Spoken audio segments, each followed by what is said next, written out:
My name is Liz Goodrich, and I am part of the Deschutes Public Library's Community Relations Programming team. And every month we organize a series of programs around a theme. And our theme for this month is No Language. And we are taking a look at all different ways of communicating with each other. And we are really excited about today's presentation.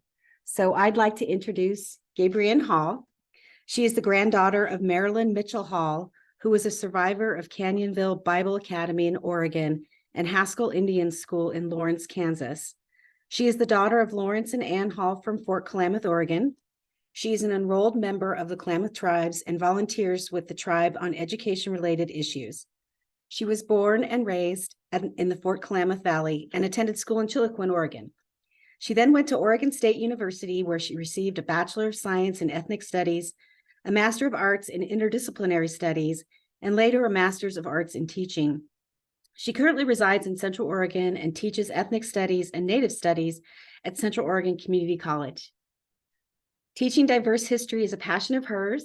She believes that understanding the impacts of the past on the present is instrumental to successfully navigating the world today. We are so glad you're back with us again, Gabriann. And just to everybody who's here at the webinar, please use the Q&A function, and we'll be taking all of your questions following the presentation. So I'm going to go ahead and hide my video and mute myself, and I will turn the screen over to Gabriann. Waklisi Gawasasas Gabriann Hall, New Askini. And what I said was welcome and hello. My name is Gabriann Hall, and I am Klamath. And the title of today's presentation is called Homoski, which in Klamath translates to be that way again. And I feel like that's a very apt description for where we are at in our language. We are trying to reclaim that language and be that way again. And I always like to start my presentations with who I am and how I'm connected. And like Liz said, I am the daughter of Lawrence and Ann Hall and the granddaughter of Marilyn Mitchell Hall. And my grandmother picture here on the right, she attended Canyonville Bible Academy and Haskell Indian School. And so she was a fluent language speaker of the Klamath language, however, did not pass on any of that language to her children or grandchildren. And it was because of that boarding school experience. And you'll see kind of how that weaves into where native languages are at today. And my connection to place. I do live here in Central Oregon, but I was born and raised in Fort Klamath. And this picture is actually taken outside my parents' living room window. They live right off the Crooked Creek. And this also happens to be a picture of Council Grove. And that's where the Klamath Treaty of 1864 was signed. And so I tell them we live on sacred ground. And so that's kind of my connection to place, as I was born and raised on the former reservation, but currently reside in Central Oregon. And I always like to start presentations by making you aware of kind of where you're at. I assume most people are watching from Oregon.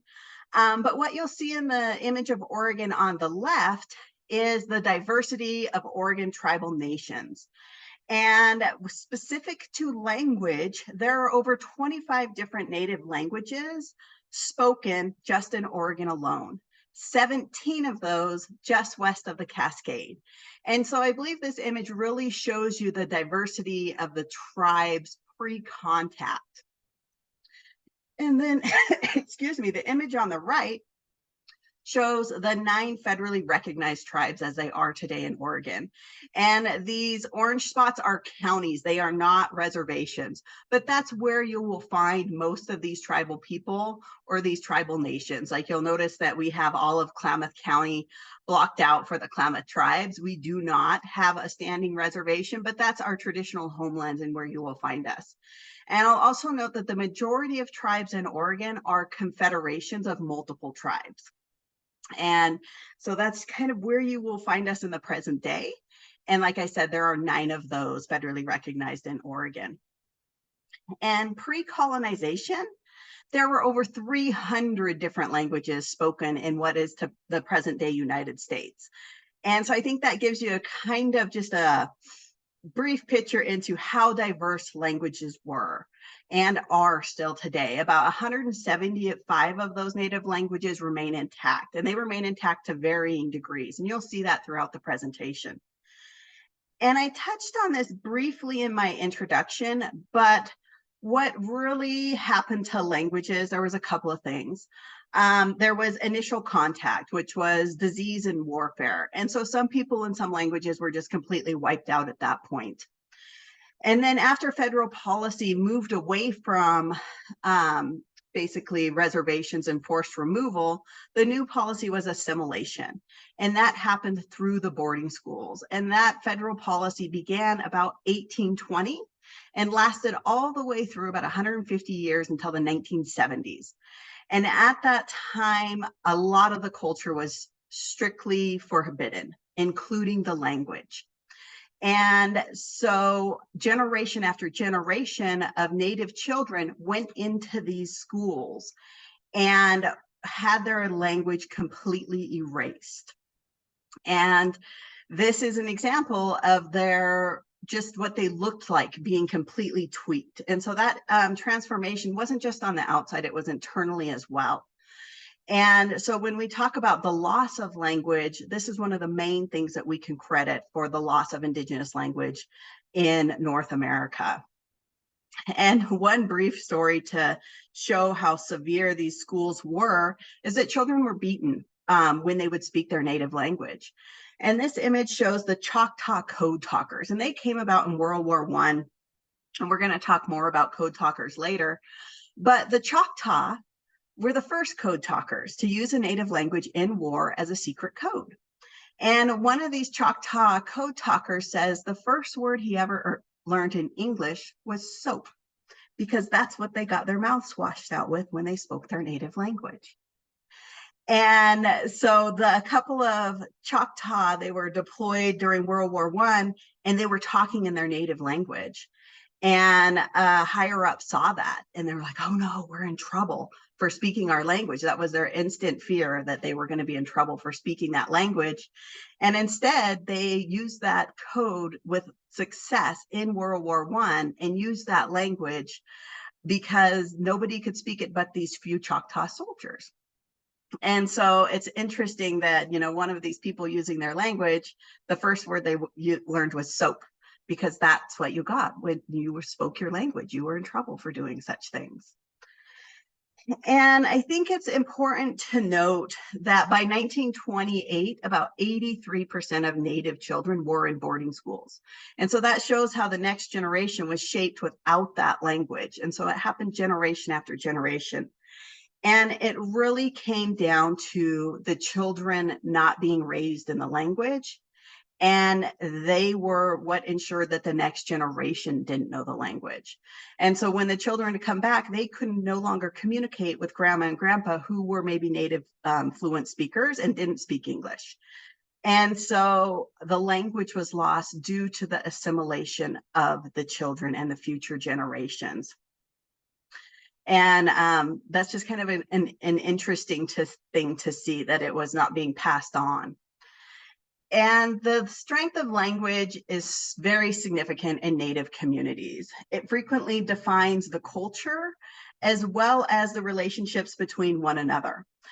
Specifically with the Klamath language, there's only two groups in this world that speak that language, and those happen to be the Klamath and the Modoc people. And so it shows our connection to the Modoc people. The language defines the religion and ceremony. And when people are speaking the language, and like, let's say if you're just learning it, a lot of times you will learn ceremonial pieces and greetings first. And those songs and those ceremonies are frequently something that people who are learning the language will retain, even if they don't retain other things.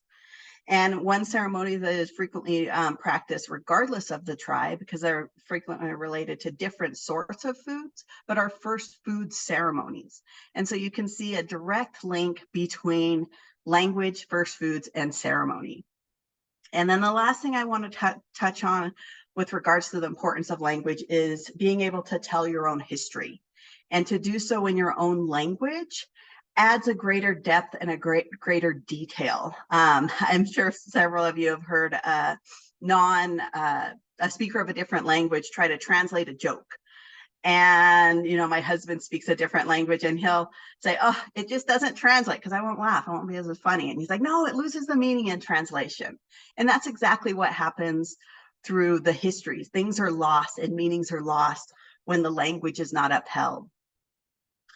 And one language that has been recorded and is very prevalent is the Cherokee language. And that language was so well known was because it was one of the first native languages to be written down. A Cherokee by the name of Sequoyah actually recorded the Cherokee alphabet as early as 1821, because historically these languages are just oral languages. That's why it's so important that they be passed from person to person. And you can see here a present day sign in Oklahoma that has the English word and then the Cherokee writing and name of the word. And so that language has been around and has been written down since the 1820s. And so it's has a long history. And then there's also Native American Sign Language, which was used a lot in trade. And there was also trade language and jargons. And so these trade languages are really interesting because not only is it going from tribe to tribe, and you're trying to find common language or words or verbiages, but then you also bring in other outside nations, such as traders from, they could be English, Spanish, French. And so these jargons would come up and be a culmination of native words from multiple tribes, as well as other outside nations coming to trade. And one of the most well-known jargons came from right here in the Pacific Northwest. And it was so well known because the Pacific Northwest was so prevalent in the trade routes. And the main area for trade was up at the Celilo Falls fishing grounds. And that's kind of up on the Columbia and present day Biggs Junction is where that was. And people would come from all over the Pacific Northwest to trade there. And they needed to have a common trade language.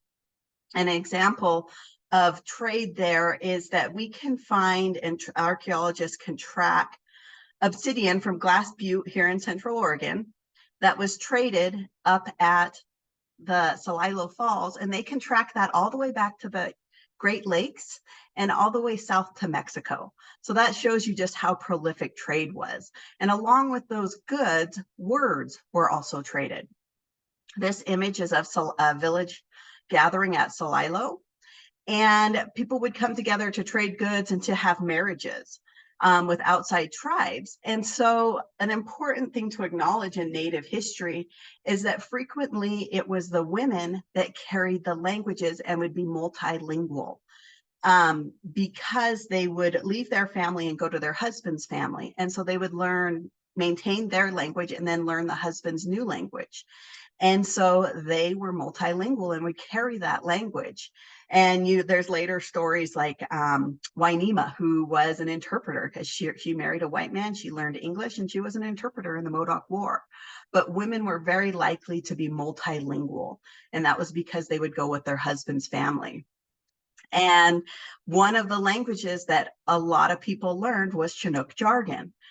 And you may not have heard of that, and I wasn't that familiar with it, but I happened to be going to OSU a little while ago, maybe about 20 years ago, and they offered a class in Chinook jargon. And so my friend and I are like, oh, we got to take it. Because at that time, there was not native languages classes offered, just period. And so we showed up and we took a class in Chinook jargon, and I am by no means fluent in Chinook jargon, but we did learn a very important phrase, and that phrase is Kladawa Ina, which means go Beavers. And so we took that one small learning and we applied it to our powwow that we put on every year. And we called it the OSU Kladawa Ina Powwow. So OSU Go Beavers Powwow. And now I see that 20 some odd years later, they're still using that name, that Chinook jargon name. And then also at OSU, when they finally got a new culture center, they renamed that culture center using the Chinook jargon language. And it is named, hopefully I don't mispronounce it, Kugait Mana Ina Haas. And that translates to unified strength of the beaver house. And so I think it's really cool that OSU kind of over a time span of over 25 years embraced that Chinook jargon that was traditional to that area and those languages that were from that area, and is now using it in their naming of things. And so if you ever hear Cladwellina and you're a duck, you're saying go Beavers. I would say that very proudly. But you never know what's around you because native language is so present, but a lot of us just don't know it. And so I have just a couple of words here that you will probably see throughout Central Oregon or Oregon, like Cultus Lake. That means in Chinook jargon, bad or worthless place. Metolius means smelly place, and that's because the fish would go there and die off and it would stink. And so a lot of times the names of things could give you insight into what the area was about. One, I'm going to direct your attention down to the end of the list. Several of us have probably heard the term hooch in reference to liquor, and that happens to be a Chinook jargon term from the Klamath Tribe, which is up in Alaska. So that shows you that they were coming all the way down to trade to Celila Falls, and that word was included in the jargon. And so these are just a couple of examples. I know we have a subdivision here in Bend called Chiloquin Village. That means my friends and family. Conaway Nicatilicums means gather all friends and family. And so you'll see these words throughout the Pacific Northwest, and frequently they're related to native languages or specifically the Chinook jargon trade language. Something that's important to note is the vast differences within Indian country when it comes to language and culture. There are over 574 recognized tribes. And then in addition, there are 200 that are not federally recognized. They may be state recognized or not recognized at all. But all of those tribes are in different places with regards to their language and culture. One of the largest tribes in the nation is Navajo Nation, or Dene, as they call themselves. And they have over 330,000 members. And out of that tribe, over half of them are fluent. 169,000 members are fluent. And so that's just one glimpse at a single tribe that shows where they are with regards to their language. And as I told you in the beginning, I would come back to code talkers, because when you talk about native language, code talking is instrumental to that history. And a little bit to know about codes. And I can teach a whole history lesson on this, and I do. I love to teach this lesson. But that for a long time, code breaking and code cracking was something that was of the utmost importance, especially during a time of war. I think a lot of us know about Germany and the Enigma, the incrackable code, and how complex that was and how instrumental that was to the war. But less people know about the Navajo code talkers. And I'm going to give you one example, and it happened on the morning of December 7th, 1941. And at 6:45, a U.S. ship, the Ward, fired on a periscope of a Japanese submarine. 8 minutes later, at 6:53, the Ward sent a message to U.S. Navy headquarters that was encrypted, saying, "We have fired shots on a Japanese submarine." Less than an hour later, so the first shot was fired at 6:45.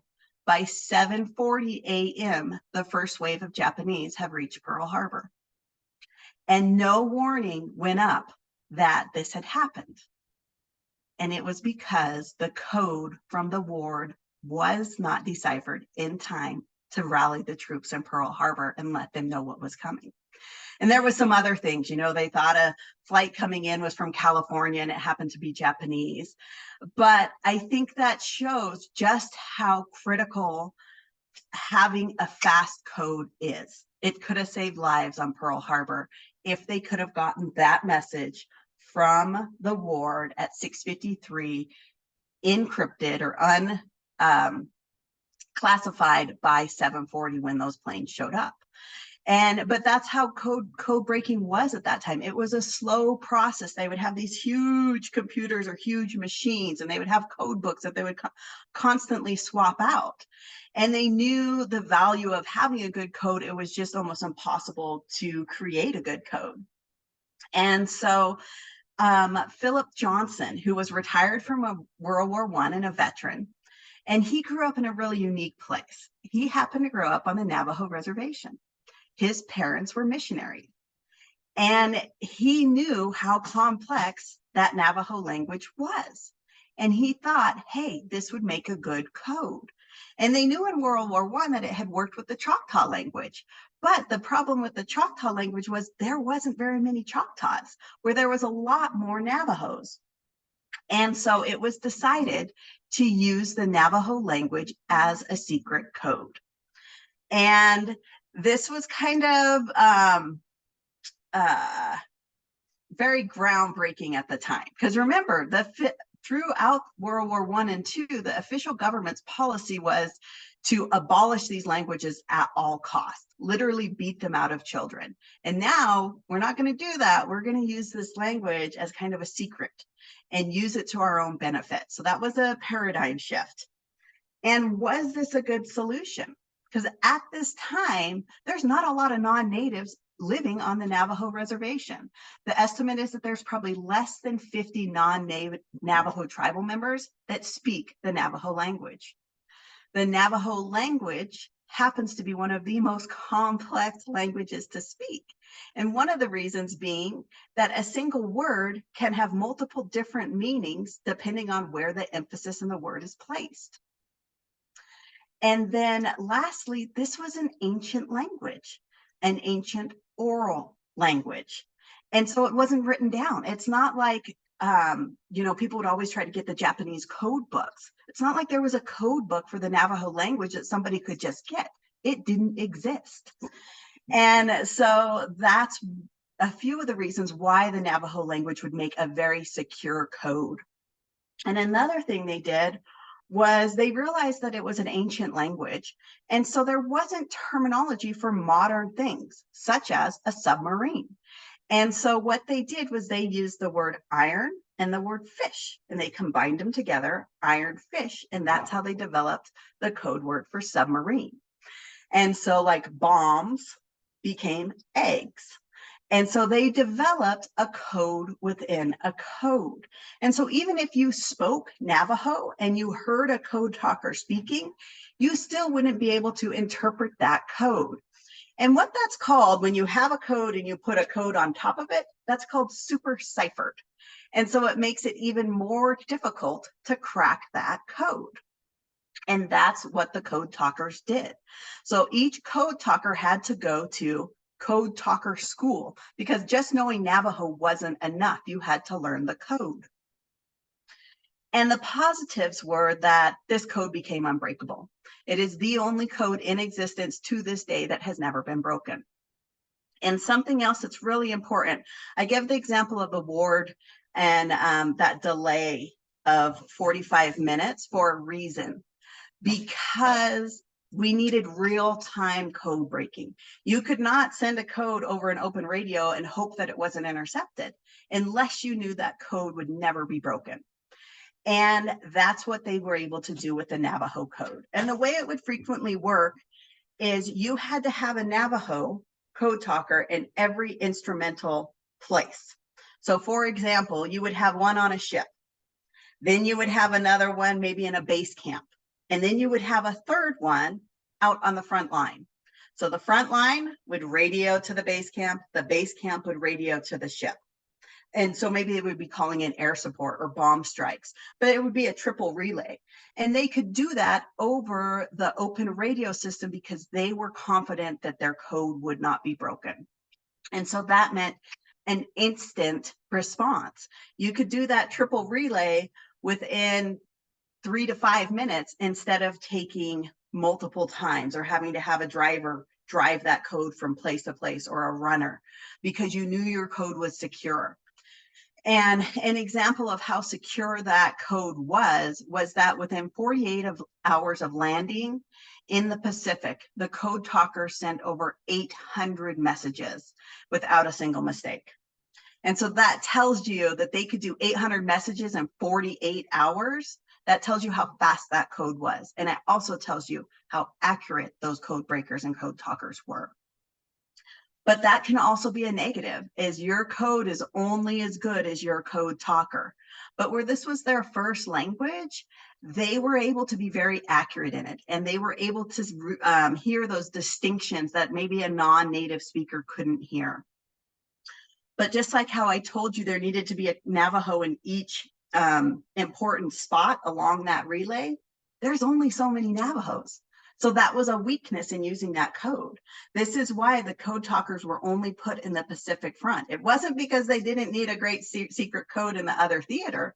It was because there wasn't enough Navajos. And so that's kind of some of the positives and the negatives of using a person as a code. And I told you this is one of my favorite lessons to teach, is this code talkers lesson. And I was actually teaching it to a group of students at Bend High a couple years ago. And I had a student, I was saying, what's the negatives of using this code? And I had a young lady raise her hand, and she said something. I love it when my students give me these just powerful aha moments. And she said that they took a language that was about life, from gathering and farming to living together and family, and they brutalized it and turned it into a language about war to use it as a weapon. And I just remember sitting there thinking, like, wow, that is so deep. And that is what happened. They took this beautiful language that, was just unique to the Navajo people, and they flipped it and made it about war and used it as a weapon. And it doesn't make the value of the language any less, but it does change the language. It was no longer an ancient language. Now it was more modern, and the meaning behind it had shifted. And that is something that I think is instrumental to Native language and Native people, is that it is always shifting and changing. But I thank that young lady for her perspective on that, because I feel it's really deep, and that we should kind of think about that, when we switch things around out of their original context, that there are consequences to that. Who were the code talkers? There were originally 29 of them, and by war's end, there were 400 to 500. One was as young as 14 years old. He lied about his age. And each code talker was actually assigned a Belicana, which is the term for white man in Navajo. And that white man was their guard. And that was that guard's job to be with that Navajo all the time. And what happened when they first came ashore in the Pacific Theater was they were mistaken as Japanese. They thought that they were Japanese dressed up in U.S. uniforms. And so they were immediately taken to the ground and handcuffed. And they're like, no, we are here to help you. And so there was some confusion, because remember, these are segregated units. Yet the Navajos come in and they have white bodyguards with them. And they just assumed that it was some sort of ruse that the Japanese were using, because your standard Marine wasn't used to seeing a Navajo soldier. And then I have researched this next one, and I have found that no Navajos were captured during World War II. And I want to share this video with you briefly that talks about the code breakers. And I hope you like it.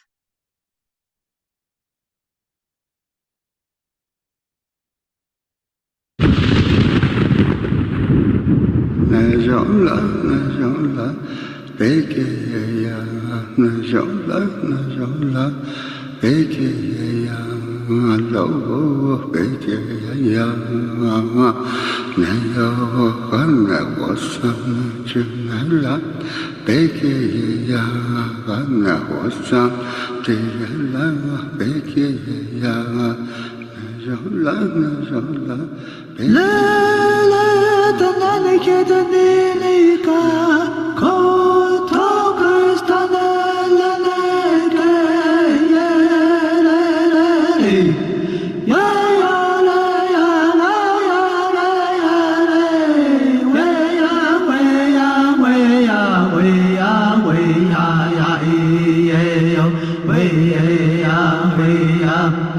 Code talkers Shapa, Shapa, Tao Dino said,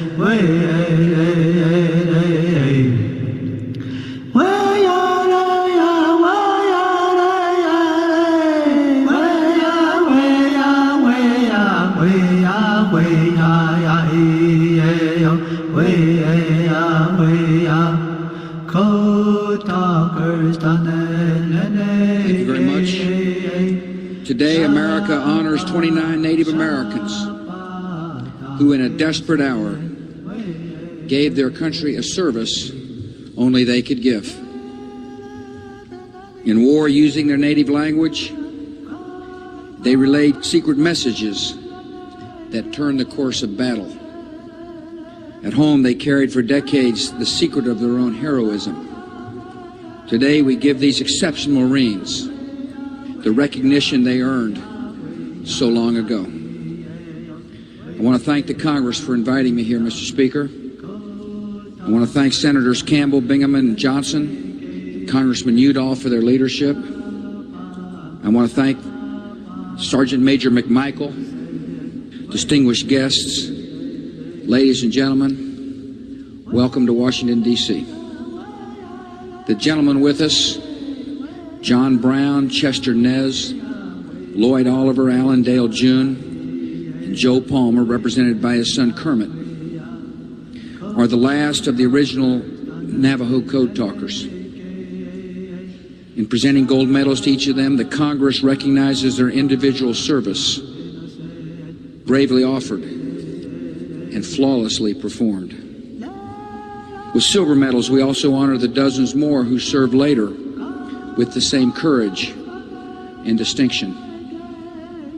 And with all these honors, America pays tribute to the tradition and community that produced such men, the great Navajo Nation. The paintings in this rotunda tell of America and its rise as a nation. Among them are images of the first Europeans to reach the coast and the first explorer to come upon the Mississippi. But before all these firsts on this continent, there were the first people. They're depicted in the background as if extras in the story. Yet their own presence here in America predates all human record. Before others arrived, the story was theirs alone. Today we mark a moment of shared history and shared victory. We recall a story that all Americans can celebrate and every American should know. It is a story of ancient people called to serve in a modern war. It is a story of one unbreakable oral code of the Second World War. Messages traveling by field radio on Iwo Jima, in the very language heard across the Colorado Plateau centuries ago. Above all is the story of young Navajos who brought honor to their nation and victory to their country. Some of the code talkers were very young, like Albert Smith, who joined the Marines at 15. In order to enlist, he said I had to advance my age a little bit. At least one code talker was over age, so he claimed to be younger in order to serve. On active duty, their value was so great and their orders so sensitive that they were closely guarded.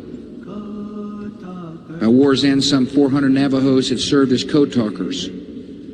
13 were killed in action, and their names too are on today's Roll of Honor. Regardless of circumstances, regardless of history, they came forward to serve America. The Navajo Code itself provides part of the reason.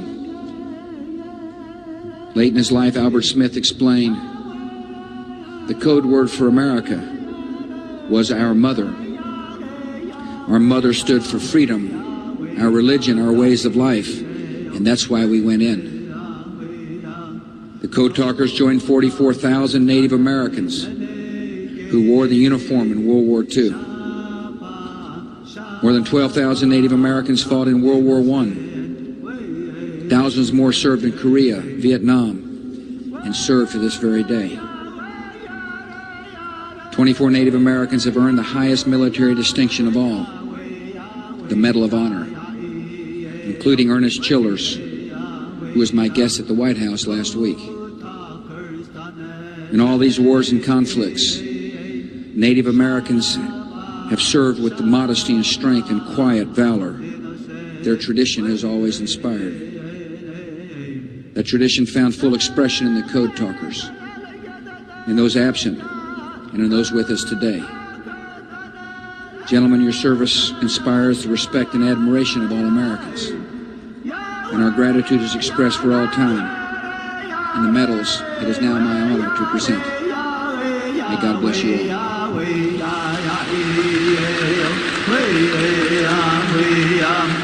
Code talkers Shabbat, Shabbat, Adenosen,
Shabbat, Shabbat, Adenosen,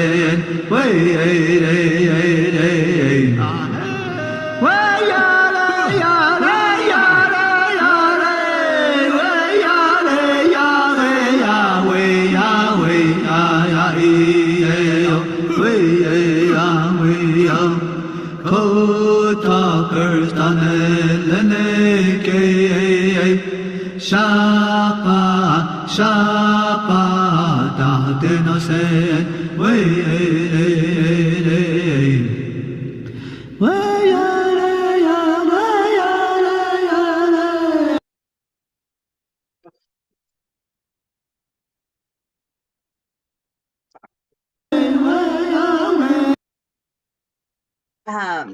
So that's a video where they were being honored by President George W. Bush.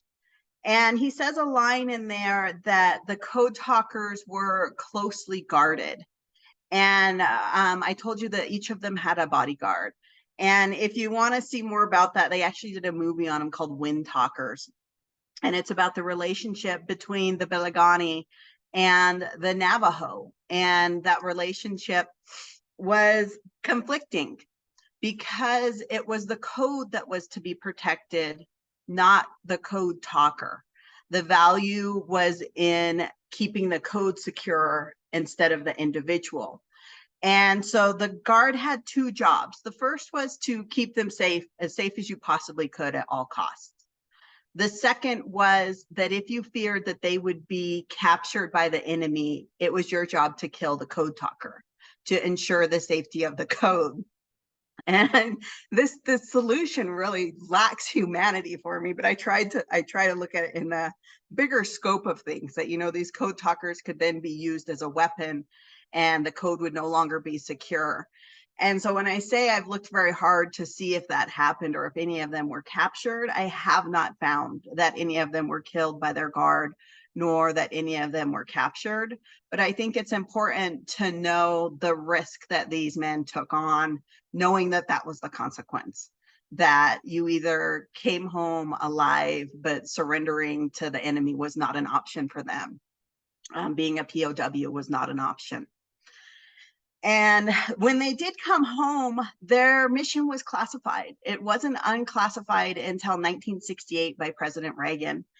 And so they had done this wonderful thing. They are literally credited with the victory in the Pacific. You know, they're right up there with the atomic bombs as to how crucial their role was in ending the fighting in that theater.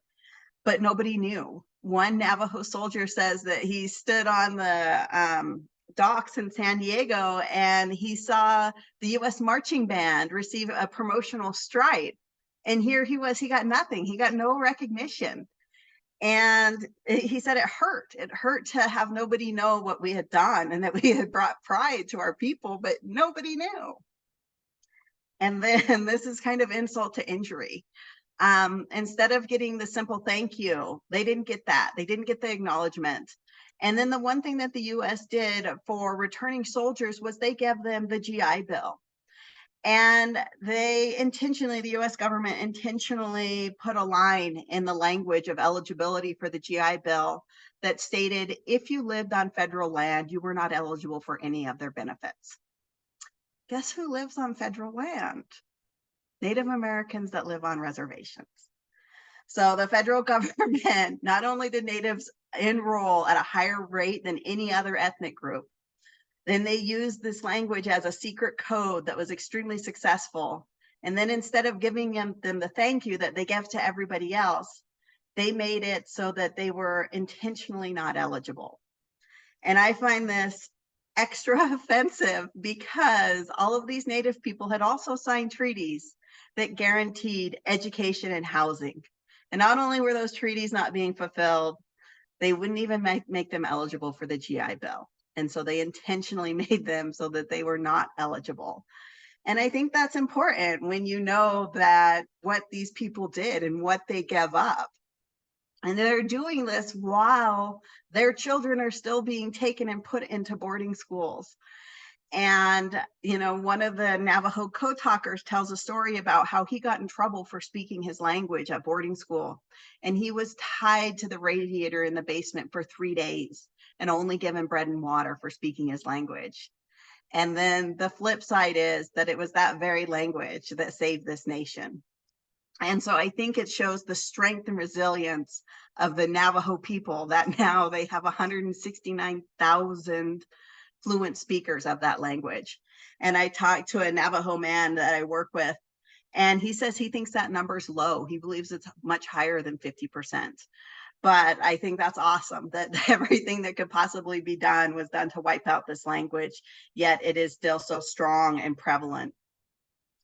And that's one extreme of native languages. Another extreme happens to be with my tribe. And that this data here in front of you was collected in 2001. And it's basically data that the Klamath language is dead, was the words that were used. And it said there is less than 6 elders left speaking the language and only 1 fluent person left in 2001. And I have a short video of that person who was fluent passing on that language.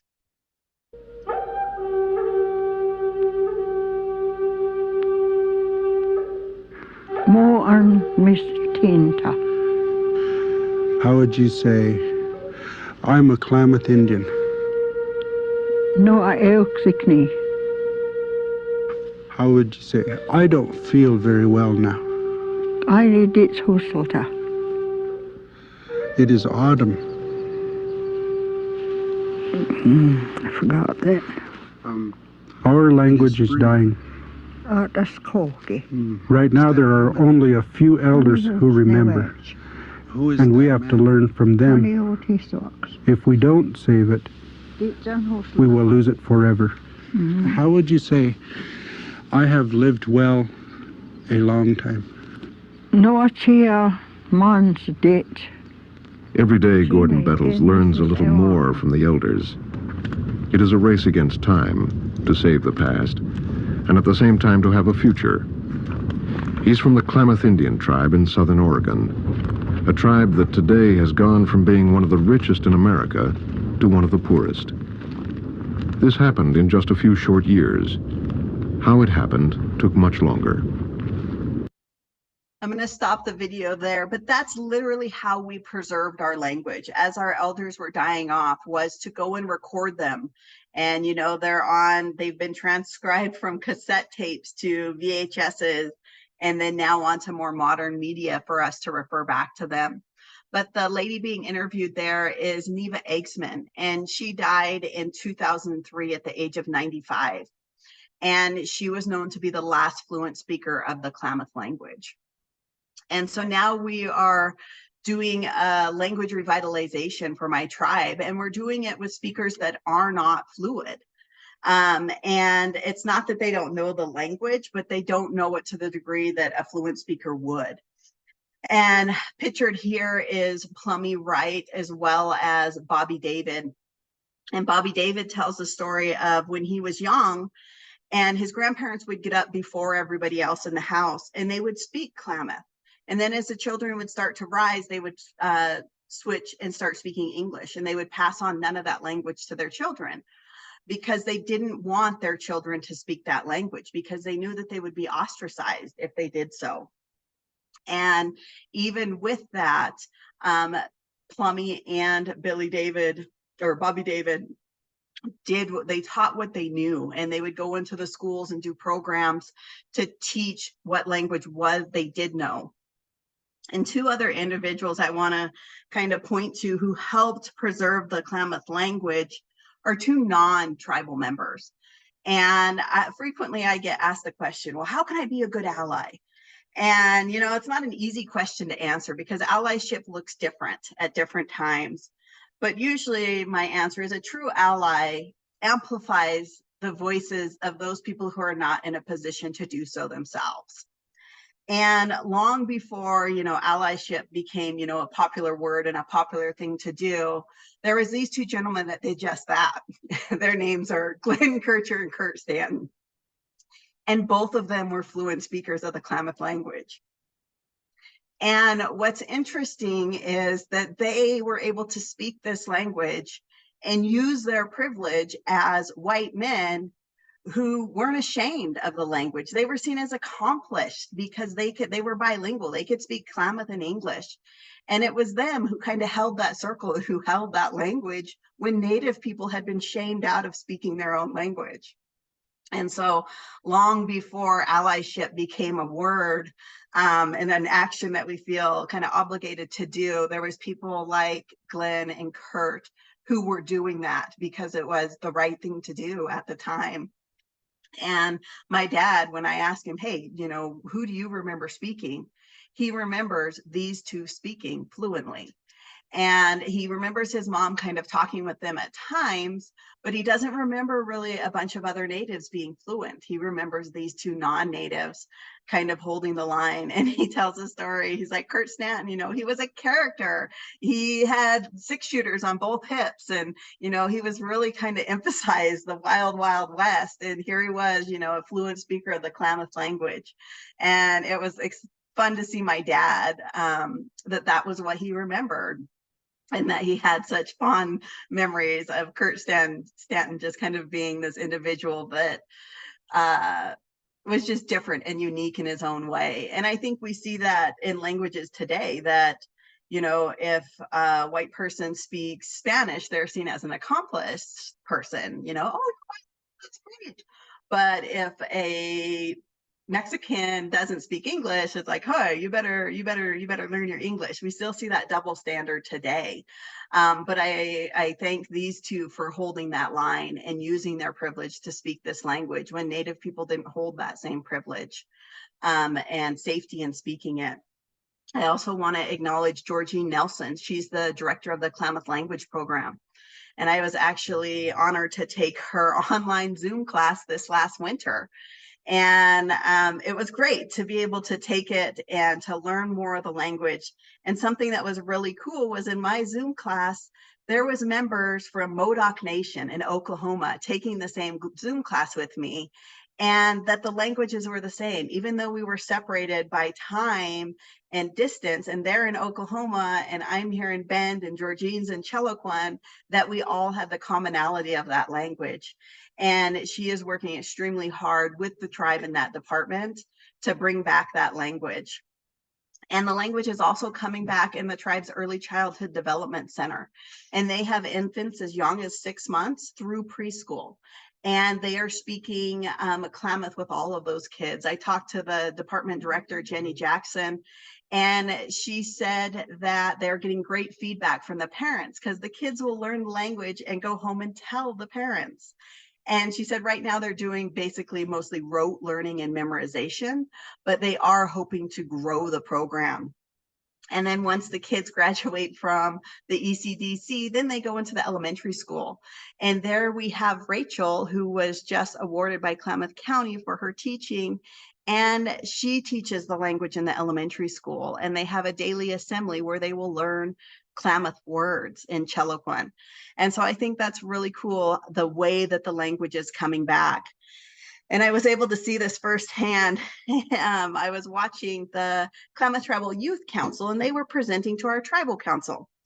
And so these young kids, I call them kids, but they're high schoolers. They're introducing themselves to the tribal council, and they do their names and their lineage and much more classy introduction than I did, all fluent in Klamath, Modoc, or Yahuskin. And I was so impressed. And they're talking to our tribal council, who many of them don't know the language. And it was just so cool to see this next generation of leaders knowing that language and sharing it with our current leadership that is supporting the learning of the language. And our current chairman, Clay Dumont, actually has, when we have big meetings and our whole general council gathers, every once in a while people are late. I know that's hard to believe. But Georgina will give us all a language lesson. And so the tribal council is working to get that language back to all the people. But it's really the young people that are carrying that load. And I think that's ironic because for a long time, it was the young people who were having that language specifically taken from them. But, our elders have held that circle, and now we are coming full circle to that. And with the Klamath Tribes Language Department recently had a new hire, and her name's Lahoma Sconchin. And this is a picture of her. And I also had to include a picture of her beadwork. She is one of the most amazing beadwork artists that I know. And when Lahoma was hired, she said this: I was told by an elder that it is important to keep our language alive and do that by speaking the words you know. It doesn't matter if it's just one word, speak it. And I think that's really powerful because a lot of us are like, oh, I don't know all the words, or, oh, I mispronounce things. But just for her to be like, no, it doesn't matter. If you don't speak it, it won't stay, and to empower us. And so Homaski, to be that way again, there is a revival of culture and language in our tribe and in our people. And I find it so ironic that it was the boarding schools that took that from the kids, and now it's the kids giving that back to the people. So to see that paradigm shift over a long period of time, the video said things didn't happen overnight, and this language restoration has not happened overnight. But it goes to the strength and the resilience and the perseverance of Native people to work to restore these languages. And I thank the children for being the way and the manner in which these languages are being restored. And the elders who held that circle and passed on that knowledge. They passed on what they knew, even if they didn't know everything. And something that I want everybody to take from this is that there is Indigenous language all around you. Over half of the US states have Indigenous names. There's over a third of the counties in Oregon have Indigenous names. Klamath, Watso, Clatsop, Coos, Umpqua, Umatilla, Walla Walla, Multnomah, Clackamas, and Tillamook. Those are all derivative from Native languages. And the last thing I would challenge you with is that if you see a name and you're like, I wonder what that means, just take a second and Google it. You will be surprised at the number of names that you will see just driving down the road that are related to Indigenous people or Indigenous language. And so, if you're asking, how can I be a good ally? Learn the meanings behind these words, these names, these locations, and share them and acknowledge that, there is an Indigenous language presence here.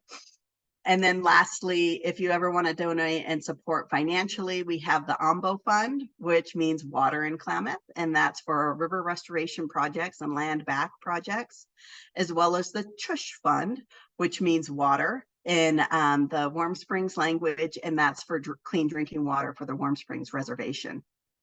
But in closing, Mosop Ketcha, thank you very much for listening. And I'm happy to entertain any questions you may have. And I hope your takeaways are that the languages across Indian country are all at different points, but they're all coming back in different ways and different forms, and some have never left. Thank you. Sapkecha. Thank you. Such an inspiring presentation, Gabriann. We really appreciate it. Really speaks to the power that language has in culture, and why preserving and protecting language that is so rooted in culture is such an important thing. So if you have anybody out there, if you have any questions, put those in the Q&A. But I had a couple, but you answered one of them, because I was curious, what efforts are tribes making to protect and preserve their language? And you kind of covered that. I know there's work being done up at Warm Springs too, to capture it, keep it, and then teach it. And is that happening nationwide, or is Oregon unique in this work? I can't speak to nationwide. I can say in 2001, the Oregon Department of Education started allowing Native teachers who may not be certified teachers to come in and teach the language. COCC, Central Oregon Community Colleges, offers, I think, 2 of the 3 Warm Springs languages.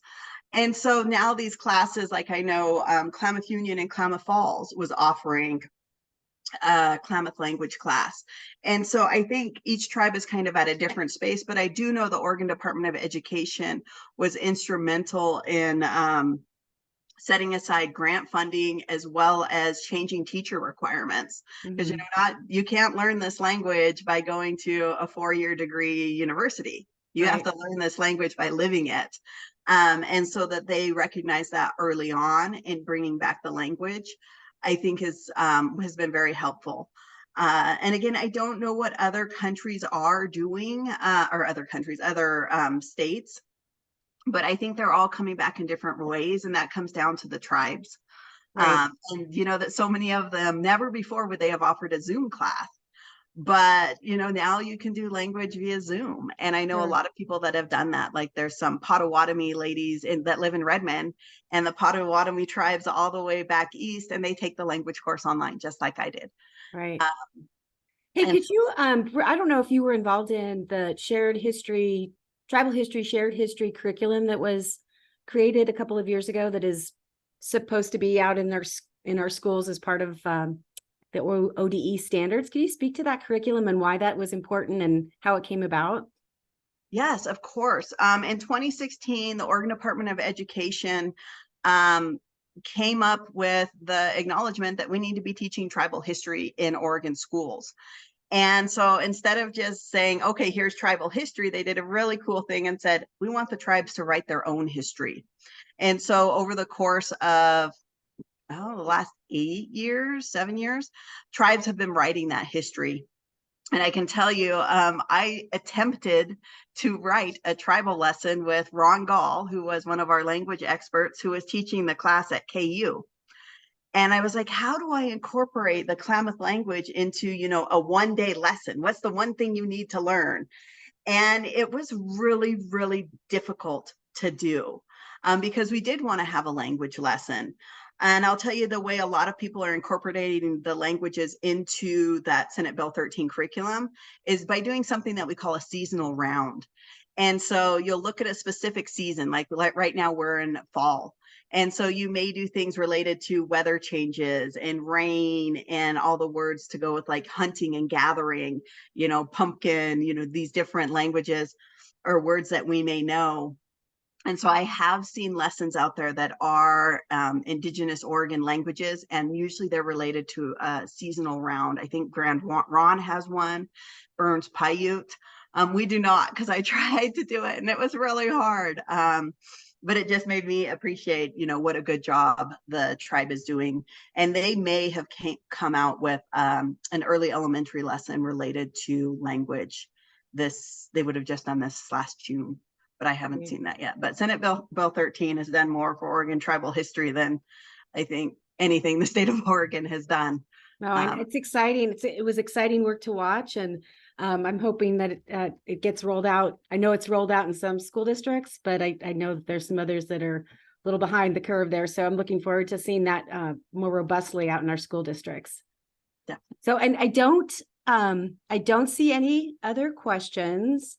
I want to thank you, Gabriann, for joining us here today. For those of us on the webinar, a link to view this recording will be posted to our website in the next couple of weeks.